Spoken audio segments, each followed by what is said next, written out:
ये सुनते हैं एक छोटी सी कहानी। यह कहानी एक जादूगर की है। पुराने ज़माने में एक जादूगर अपने जादू की कला दिखा दिखा कर बहुत फेमस होता जा रहा था।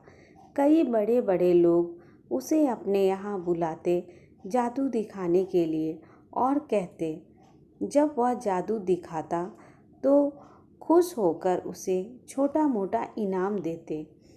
जादूगर इतना फेमस हो गया कि राज्य के राजा तक भी उसकी बात पहुंच गई। इसलिए राजा ने भी उसकी जादू देखने की इच्छा जताई। राजा का बुलावा आया तो जादूगर भी खुश हो गया। उसने सोचा अपनी जिंदगी का सबसे बड़ा इनाम पाने का यह सबसे अच्छा मौका है। कोई ऐसा जादू दिखाऊंगा कि राजा उसे खुश होकर बहुत बड़ा इनाम दे देंगे। जादूगर राजा के दरबार में पहुंचा। तब तक उसने सोचा नहीं था कि वह क्या जादू दिखाएगा।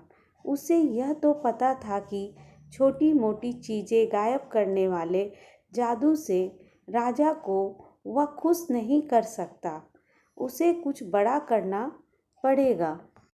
उसने जब राजा को पहली बार देखा तो उसकी नज़र सबसे पहले राजा के मुकुट पर पड़ी और उसने मन बना लिया कि राजा का मुकुट ही गायब करके सबको आश्चर्यचकित किया जाए। जादूगर ने अपना जादू शुरू किया और जैसे ही उसने सोचा था राजा का मुकुट गायब कर दिया। राजा का मुकुट गायब होते ही सभा में बैठे सभी लोग राजा पर हंसने लगे। राजा को लगा कि जादूगर ने जानबूझकर उसकी तौहीन करने के लिए ऐसा किया है। राजा लोगों की हंसी को अपना अपमान समझ बैठे। गुस्से में आए और राजा ने तुरंत उस जादूगर को पकड़कर काल कोठरी में डालने का आदेश दे दिया और साथ में यह भी कह दिया कि इसे 7 दिन बाद फांसी की सज़ा दे दी जाए। जादूगर ने ऐसा नहीं सोचा था जो हो गया।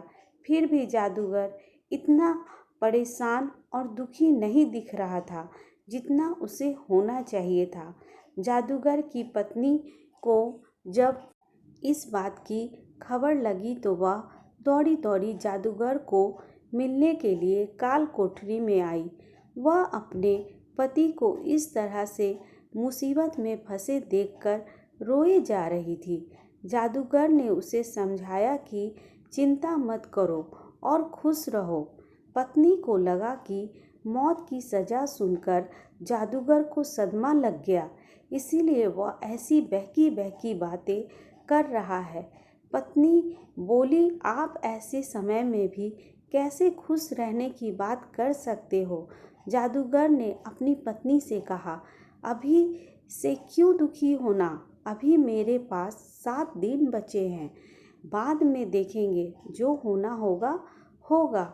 जादूगर की पत्नी रोज़ उसे मिलने आती और जादूगर उसे खुश रहने के लिए कहता और कहता कि अभी इतने दिन बचे हुए हैं।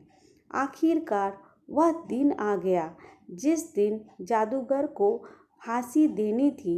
राजा भी उस दिन अपने घोड़े पर सवार होकर जादूगर को देखने के लिए आया था।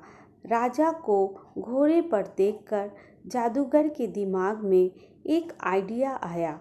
वह राजा को देखते ही उदास होने का नाटक करने लगा और रोने लगा। राजा ने उसे कहा कि क्यों उस दिन मेरी बेइज्जती करके हंस रहे थे और लोग भी हंस रहे थे।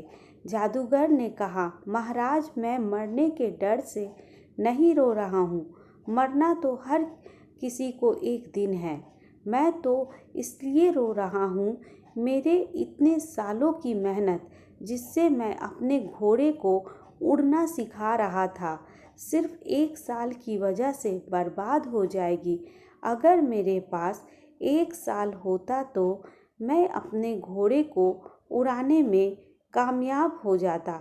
जादूगर की बात सुनकर राजा को लगा कि अगर उड़ने वाला घोड़ा उसे मिल जाए तो वह पूरी दुनिया का सबसे सफल राजा बन जाएगा। वह उड़कर किसी भी अन्य राजा को बड़ी आसानी से युद्ध में हरा पाएगा।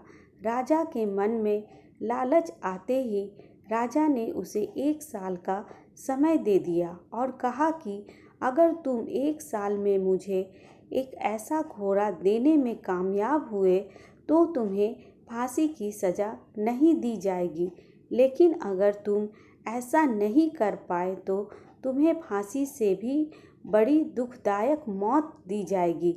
काल कोठरी से छूटने के बाद जादूगर सीधा अपने घर पहुंचा। जादूगर ने देखा कि उसका पूरा परिवार और उसकी पत्नी उसके मौत का शोक मनाने के लिए इकट्ठा हुए हैं। जादूगर को देखकर सब आश्चर्यचकित हो गए।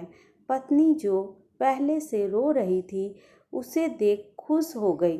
थोड़े समय बाद सब अपने घर चले गए। जादूगर की पत्नी ने जादूगर से पूछा, राजा ने तुम्हें कैसे छोड़ दिया? जादूगर ने उसे शर्त के बारे में बताया, जिससे जादूगर को एक उड़ता हुआ घोड़ा राजा को 1 साल के भीतर देना था। शर्त को सुनकर जादूगर की पत्नी फिर गुस्सा हो गई और बोली, तुम कैसे अजीब शर्त मानकर आ गए? क्या तुम नहीं जानते हो, ऐसा कभी संभव ही नहीं है।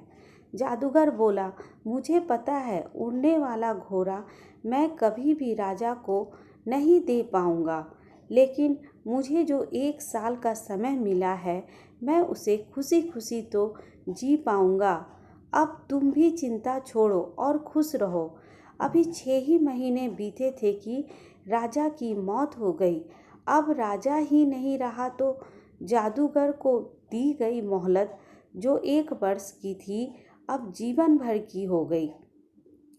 हमें इस छोटी सी जादूगर की कहानी हमें यह सिखाती है कि हमें हर परिस्थिति में बुद्धिमानी से काम लेना चाहिए और कभी भी हिम्मत नहीं हारनी चाहिए।